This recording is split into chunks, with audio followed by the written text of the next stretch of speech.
Primordial Radio. Primordial Radio on this Friday evening. I am absolutely delighted now to be joined by Kevin Ratajczak. Fuck, I practice it and every Kevin. Ratajczak. Ratajczak. It's very hard name. Yeah, that's it. Ratajczak. Kevin Ratajczak of Electric Callboy. We are going to be playing through the brand new album Tekkno in its entirety. We'll get to all of that. It has been quite a journey to get here, though. We got time zones confused. Velo was blocking the studio for us not to be able to get connected. But we're here. Everything is good. Kevin, how are you, my friend? I'm absolutely fine. Thanks for having me, first of all. And hey to the people outside your studio and everywhere around. And yeah, it's very, very cool to be with you tonight and to talk about our latest album, Tekkno. Yeah, and let's talk about the new album, Tekkno. Let's get straight into it. So this is an album that went #1 in Germany, did very well in Australia, I think #2, #3, chart positions galore around the world. I get a sense that you probably thought the album was going to do well, but you must have been taken back by just how well it's done. And this is the point.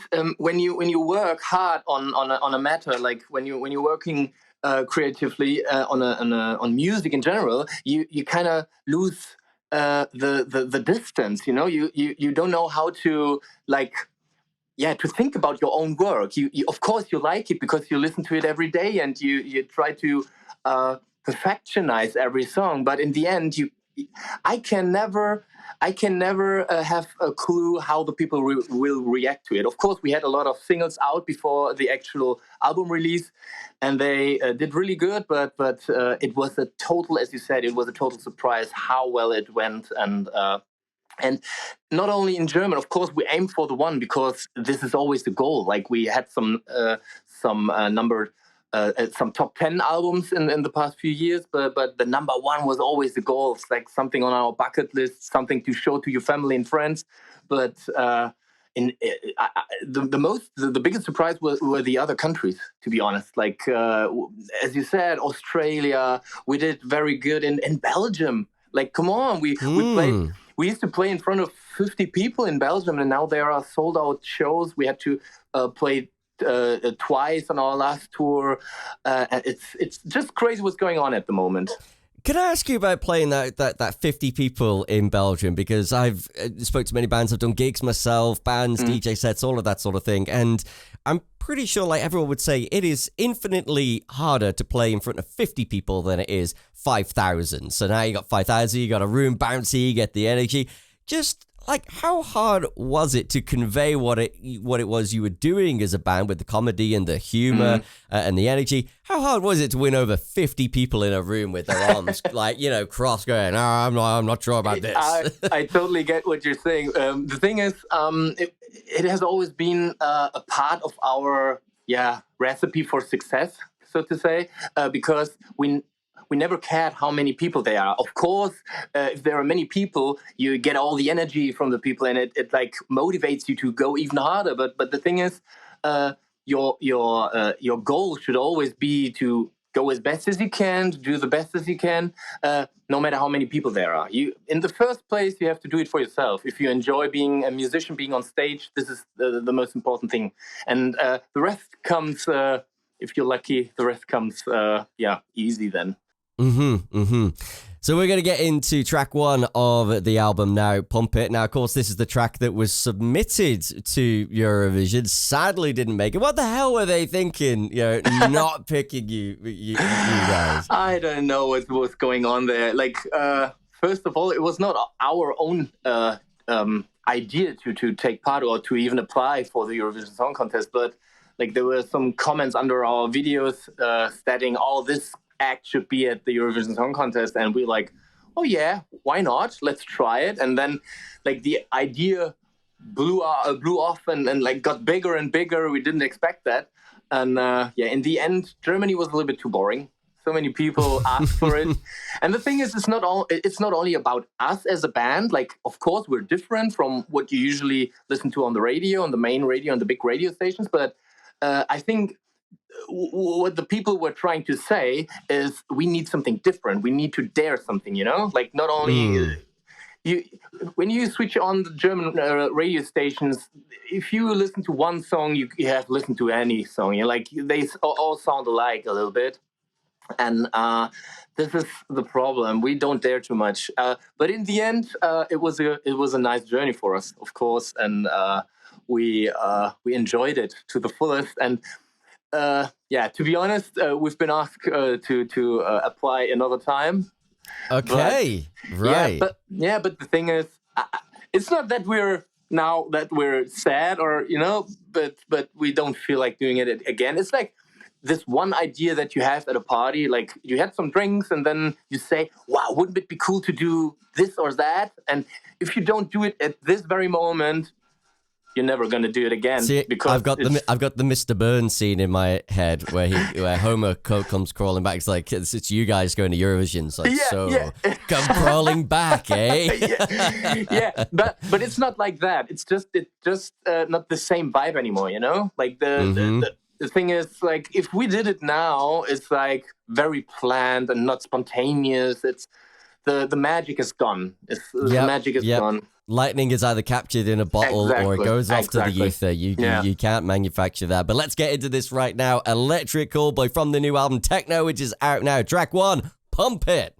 Primordial Radio, you are listening to the album playthrough of Electric Callboy's new album Tekkno, which is out now. I'm joined by Kevin from the band. That is track 2 from the album, We Got the Moves. Now, given that the album has been out 2 or 3 weeks now, I think at this point, you start to see what the fan favorites are. To me, it kind of feels like We Got the Moves is sort of becoming the fan favorite from the album. Is it feeling like that from your perspective? This is my absolute favorite live song, to be honest. Like, it was a fairly good song that we like to play and like to practice or rehearse, but when we played the first shows and we played We Got the Moves, it was like, oh yeah, this is gonna be an amazing festival song.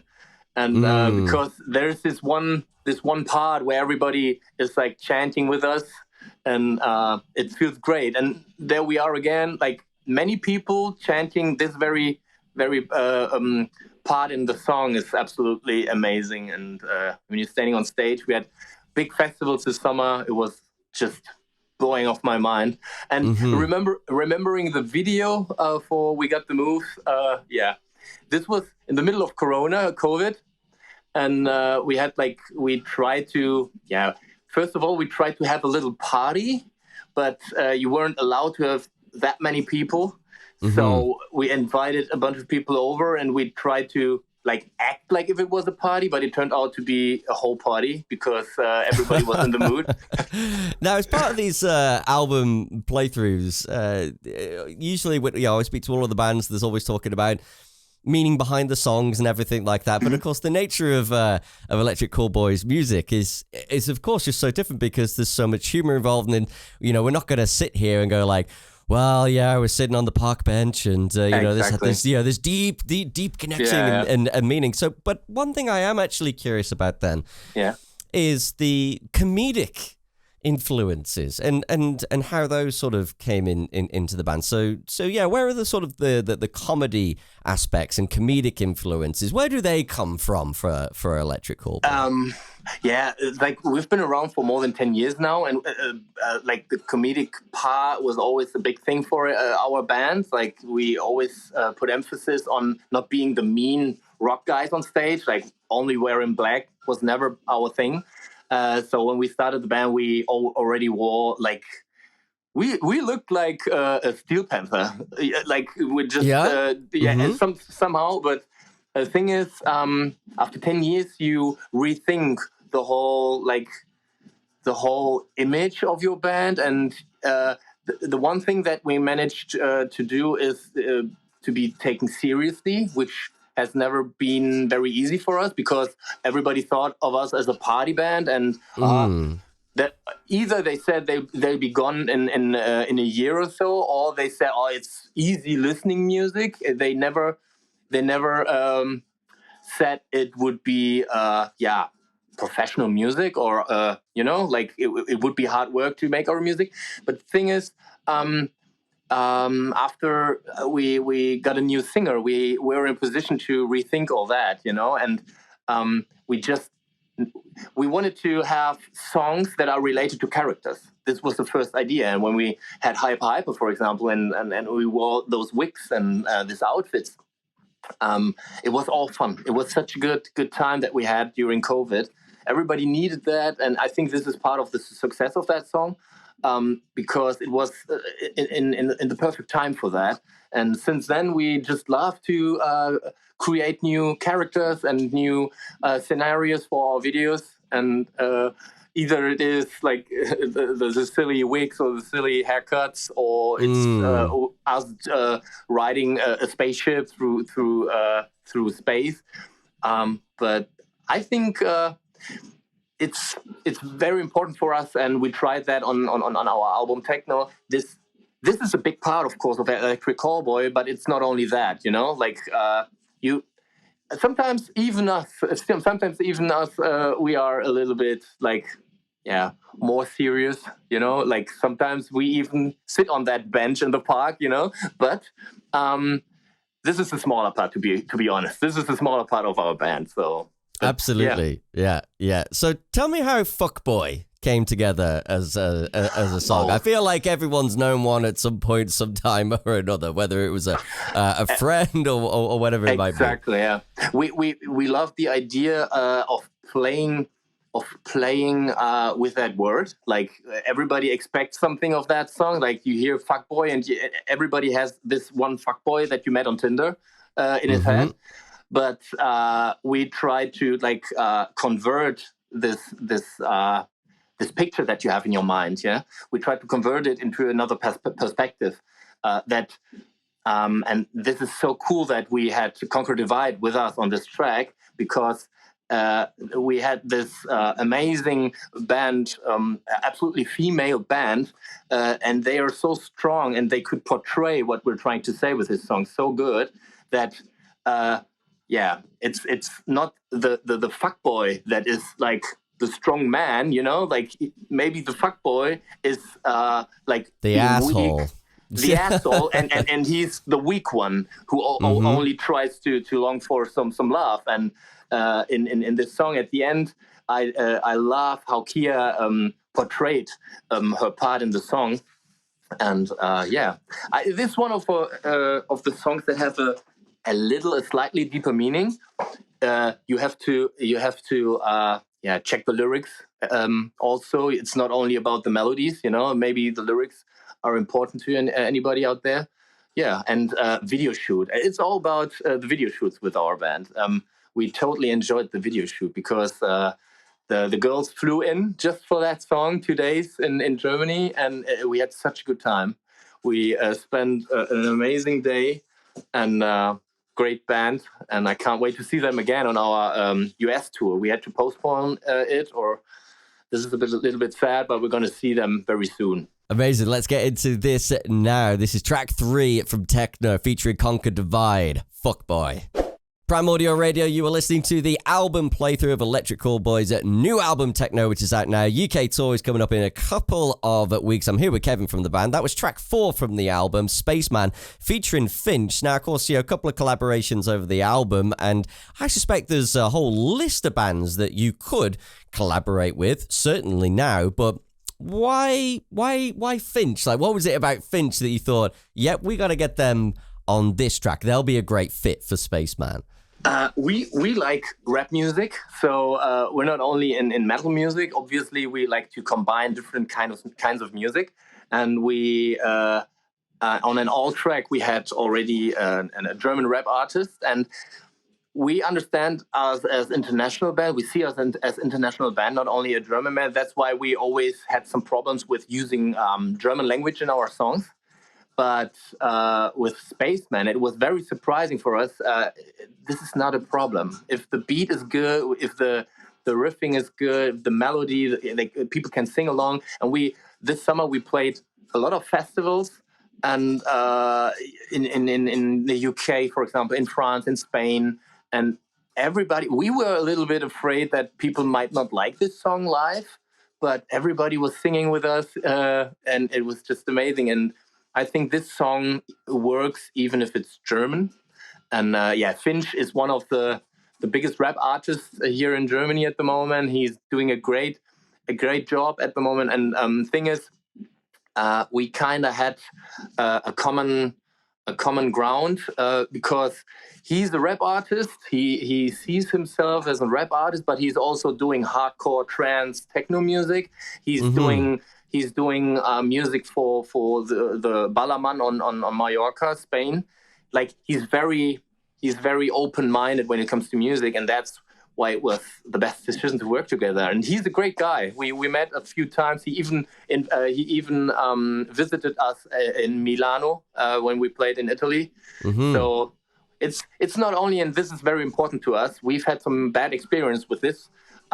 It's very important when you collaborate with someone that it's not only about the name that you drop on your track, or you know what I mean? Like it's more that you can work together, that you have common vibes, and that you like each other.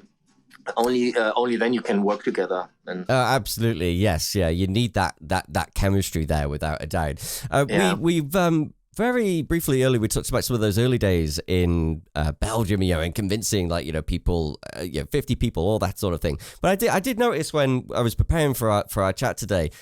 Some of the tours that you've done over the years, because you say you started from 2010. I noticed you toured with Iwrestledabearonce back in the day, which of course was the precursor to Spiritbox, who just absolutely blown up now. But I was wondering, what were those shows like back in the day with Iwrestledabearonce? Because they were such a mind sort of bending and melting band. I can just imagine the chaoticness of those shows. Yeah, absolutely. And thing is, I'm a fan of hard music, so there are different influences in our band, and I'm the one that brings all the hard music with me. And I used to be a big fan of Iwrestledabearonce, and when we managed to get them on our tour, I think it was 2013 or something, I don't even know anymore. And Courtney and Mike, they kind of just joined the band. They were pretty new at that time, and I was such a fan. And I remember how I tried to apologize to Courtney that she's supporting us. Like, you know what I mean? Like, that I felt bad that they play in front of us, that they played before us. But the thing is, great humans, the whole band. I mean, they are... And this can go right or wrong. Sometimes you like music, and then you meet the people and you say, what an asshole, and then you can't like the music anymore. It happened to me. But the thing is, Courtney and Mike, best humans, and I haven't met them again because I wanted to go to a show in Bochum before COVID started, and then the show was cancelled, and I couldn't see them. And when they started Spiritbox, my feelings were, they are, not to say, that she's a great singer, and Mike is a crazy guy on the guitar, but I was like, they deserve to be successful, but their music in the beginning was very complicated, very technical. And as we all know, technical music has fans, but not so many. And it's always harder to get popular or successful with too technical music. And when they had this song out, was it called Circle With Me? Circle With Me, yes. Yeah. Banger. I wrote Mike a message stating like, wow, this is like a total banger, and I love the mastering work, like every sound, every noise is in its place, and just perfect. Yeah, hope we can meet at. By the sounds of this, I mean, if you guys can reconnect, maybe we'll see Spiritbox Electric Callboy, even just at a festival side by side would be very cool. But I'm just imagining a Spiritbox Electric Callboy tour now. That would be quite something. But I'm sure management and agents will have something to say about that. Now we're getting about midway into the album, so we're going to get into track 5 now with Mindreader. And I think one of the things just with albums in generally, particularly with an album like this, and with a sound like you create with Electric Callboy, is keeping up the tempo, not having that drop off, that sort of mid-album drop off. So how did you sort of approach that with track 5 and Mindreader? Yeah, sometimes it's good to have like some up and downs on an album, like we wanted to of course, with the first singles that we brought out, they were successful, they were up-tempo, they had a great breakdown, dance parts, and the harder one song is, and if you go less hard on the next one, you definitely notice it, But I think with Mindreader, it was very important to us to have the serious side that I talked about, like not being silly this one time or 2 times on the album, not being silly, not being humorous at that point, and it's one of my favorite. Like Mindreader, we haven't played it. We're gonna play it in 2 weeks. Not even 2 weeks anymore. We're gonna play it live for the first time on our UK tour, and it's like I can't wait because it's a very it's up tempo. It has great break parts, and I like that we still have this techno thing in it. It's not this happy hippo techno, happy hardcore or whatever.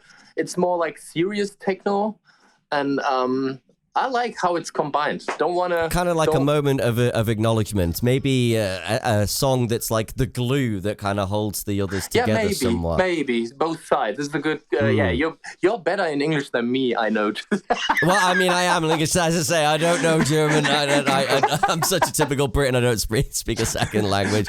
We are lazy as hell. Right, let's get into this now. This is track 5 from Tekkno with Mindreader. Primordial Radio, track 6 from the new album from Electric Callboy, Tekkno. That is Arrow of Love here on Primordial Radio, joined by Kevin from the band, and with a track title like Arrow of Love. So we're playing this track on the station right now, but after I put it on the playlist, I actually thought to myself, I missed a trick there, really. That track should be put out as a single on Valentine's Day. Yeah, maybe we did a mistake with that one, but... and this is very not romantic at all. We have so many timelines, so many deadlines, so many things to care about in the background.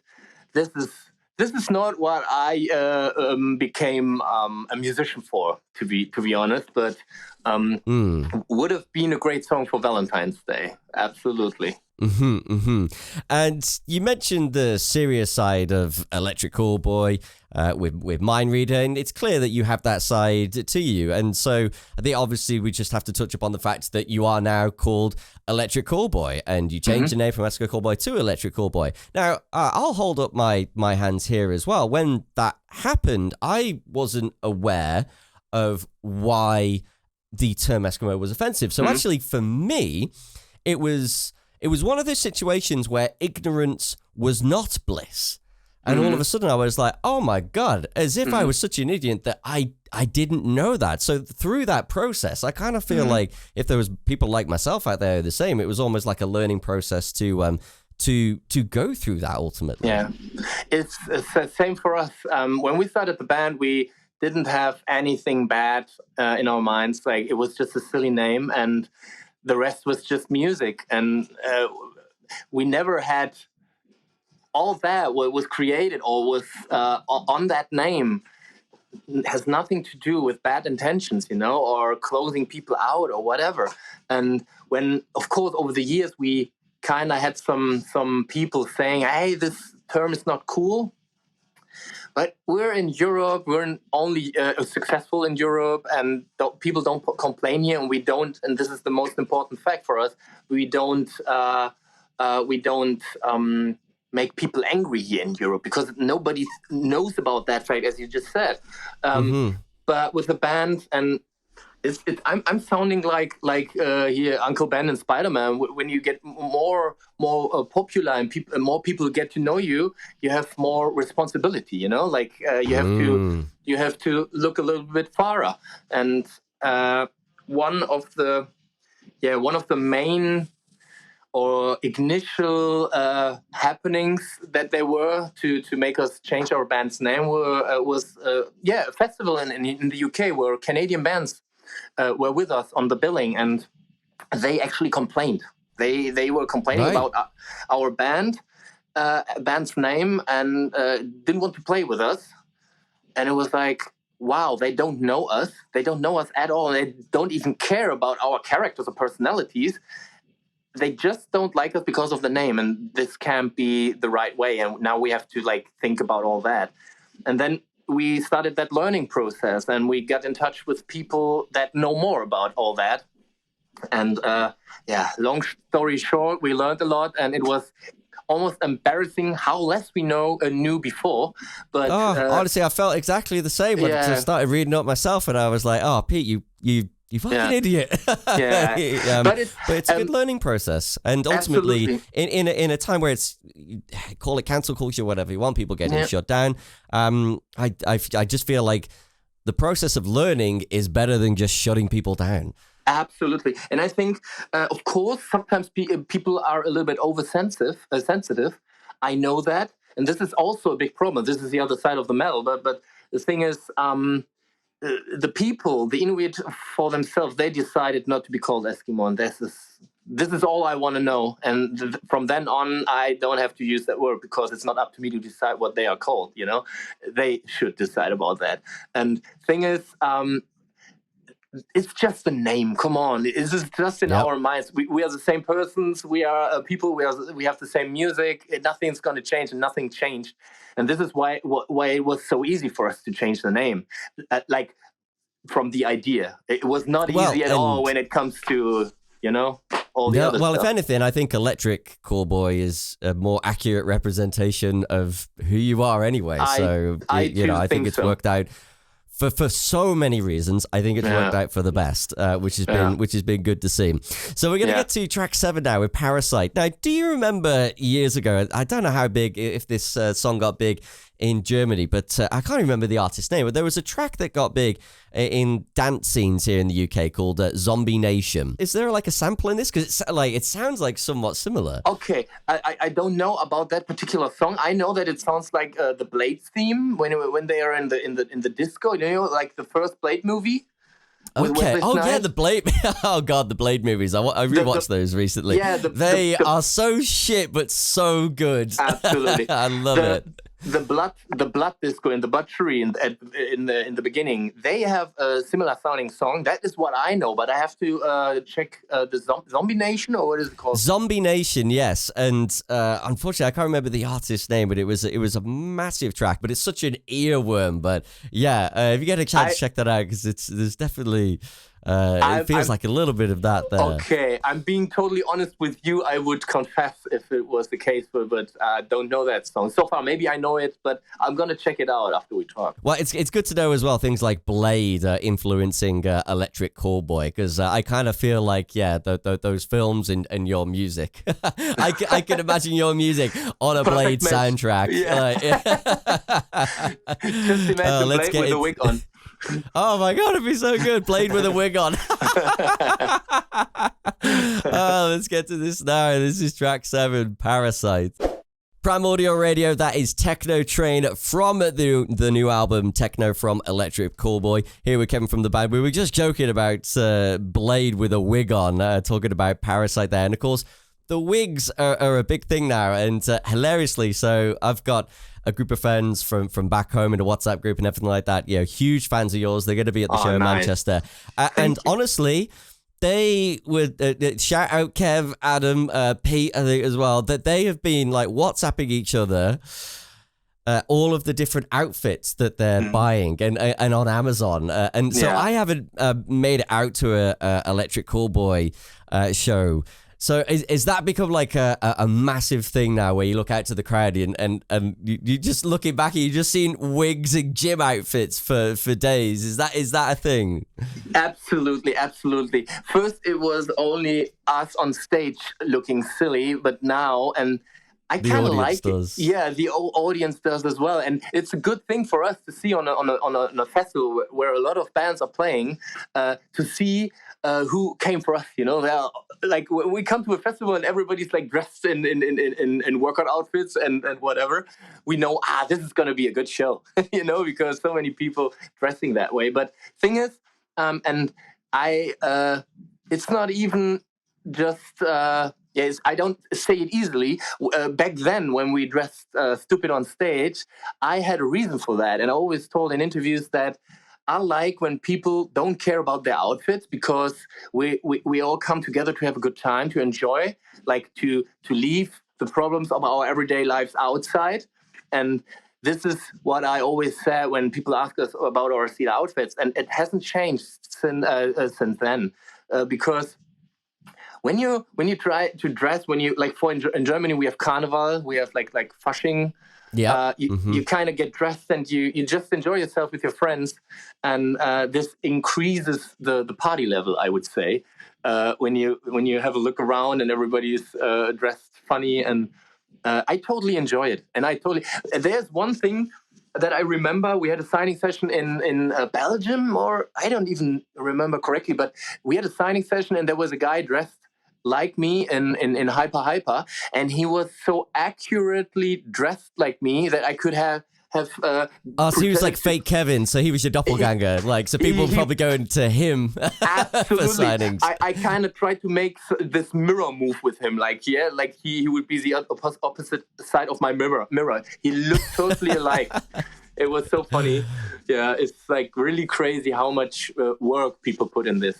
Oh man, absolutely. And you mentioned there about the work that people put into this, but of course it's off the back of the work that you put into the videos. Ultimately, you mentioned earlier about how you're a very video-based band. So just how difficult, or how much really goes in, to concept to like the end of a video? Because I know most bands, when it comes to music videos, and I've been a part of them, there's nothing worse than being on a performance video shoot for 12 hours overnight. It's like, play this part over again. It's like making a music video is one of the most fucking boring experiences you can ever go across and be a part as a band. So yeah, how much do you have to put into the videos from concept to end product? Yeah, this is something very important for us.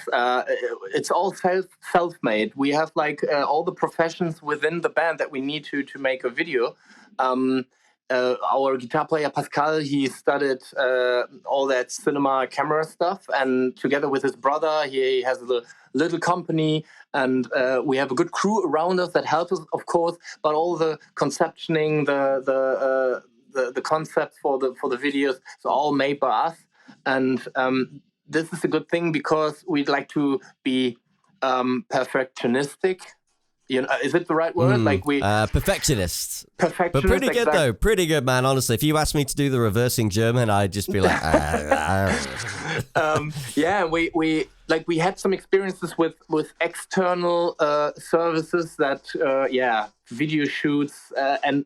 It's just a job for them, like if at the end of the day, they just leave work and then it is like, they don't put all their heart into it most of the time. So we do, as you said, we build all that stuff on our own. Like you can see behind us, this hyper sign is like, this was from the very beginning, our handwriting with a projector on the wall, like cutting it out with a scissor, with a saw, and lighting on it, painting it, just for this fucking sign, And this is, as you said, we're very video related, and this is the point.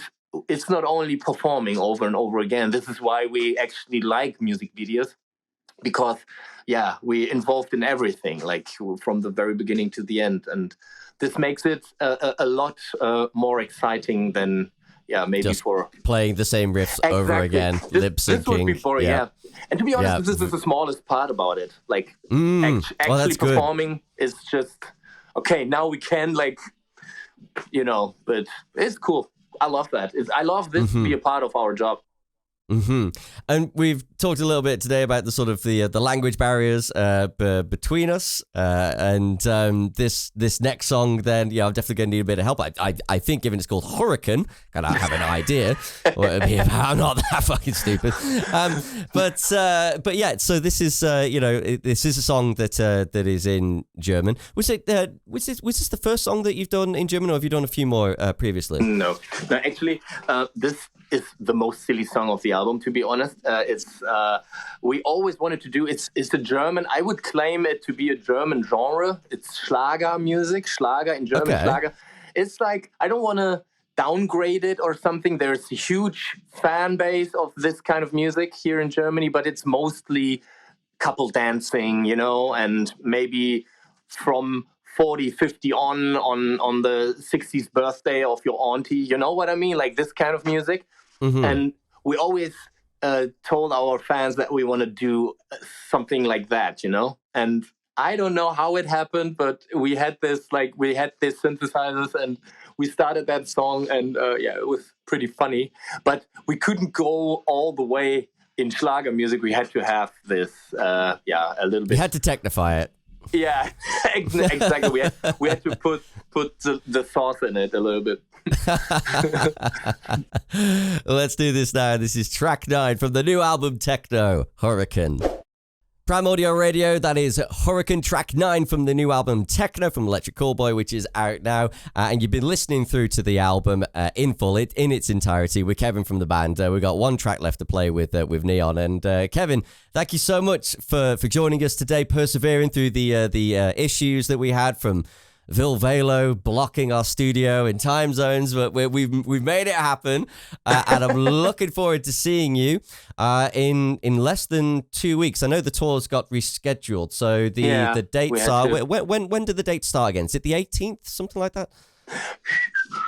21st. I should have them in front of me as the professional. I know. But hold on, I can quickly. I think I quickly get them in my email. Thing is, there's a term in radio called pad.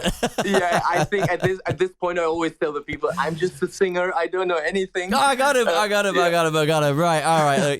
Take 2. Right, the dates are UK tour coming up 21st in Nottingham Rock City, then at NX Newcastle 22nd, 23rd in Manchester. And then you're going to be in Brighton at Chalk on the 24th of November. So there we go. Good save, Pete. Good save. But yeah, so looking forward to those shows. You may not know this. Are they all sold out? I saw that quite a few had sold out. Same. I don't know. There's just a singer. I just turn up. I just play. I just turn up. I just play. Yeah. It's fine. No, it's fine. It's all good. We paid some tickets. Maybe the people just check on our homepage or something. We have internet, and they can check. I don't know. I'm just very stupid for not knowing about. If there is tickets, grab them. Who knows? But yeah, gonna be at the Manchester show. Exactly. So looking forward to it. I haven't had a chance to see you guys live before. So many things coming, all the rest of it. So yeah, I'm looking forward to it. It's gonna be a hell of an experience. They're saying a whole bunch of friends who are going. They were asking, how much can you deadlift? How much can you lift? I just count. I just count here. Deadlift in beer. Deadlift in beer, exactly. Maybe three crate of beer, maybe more. And again, back to just very quickly on the videos. That was all I saw some of the comments of people going, "Those aren't real weights." It's like, no shit. I can't control my muscles. Love that, absolutely love that. And just very quickly as well, I saw that the last cover you did as a band, and I think I've researched this right at least, was California Girls from Katy Perry in 2010. That's a long time ago now. Yeah. Covers are good fun. So many songs that have been released in that time. Anything you would you're looking at now going, we should do the Electric Callboy take on that? I tell you what, this is strange that you're asking for a cover song, because we recently worked on a cover song and we loved that song so much, but we didn't get the permission of the son of the writer to bring it out. So can you say who it is? No, I don't want to complain about any actual person bringing me to court or more something. Shit. I don't know. More. But it was fucked up, because we actually, this was one. When you write a song and you finish it and you say, "Wow, what a song! We have to bring it out," and then you cannot do it because of a tiny reason, you know, like just the CJ. It's very fucked up. But we're planning on planning on maybe can't promise it, but we're planning on playing it live because this is always okay, all right, and they'll get the royalties and everything from it. So you're doing them a favor. Yeah. So you're doing them a solid there. Yeah. We're not going to wrap up the show on a cover, although I am intrigued about what that cover is going to be. We are going to wrap up on Neon, which of course is just a sort of a great visual summary of the band ultimately. But yeah, just tell me a little bit about track 10, Neon, to wrap us up today. Yeah, thing is, our music sometimes not needs how can I put it in the correct words? Needs the highest singing talents, you know, like the melodies are sometimes very easy, you know, but with this song, Nico could actually show how good of a singer he is, you know, like I love his voice, and this is a song that gave him the space to actually be a singer, you know, and I'm a big fan of that song, although I don't have too much to do, maybe some synths. Oh, you can just go off stage, have a beer though, man. Like, let Nico crack up. Yeah, because he's the new boy, right? Get to it. Get him some attention. Get it. Come on. Absolute one song that I'm looking forward to play live because it's such a good last song, you know. And I love the vocal work in the studio. We put together a lot of melodies and you know, I'm a big fan of doing all that.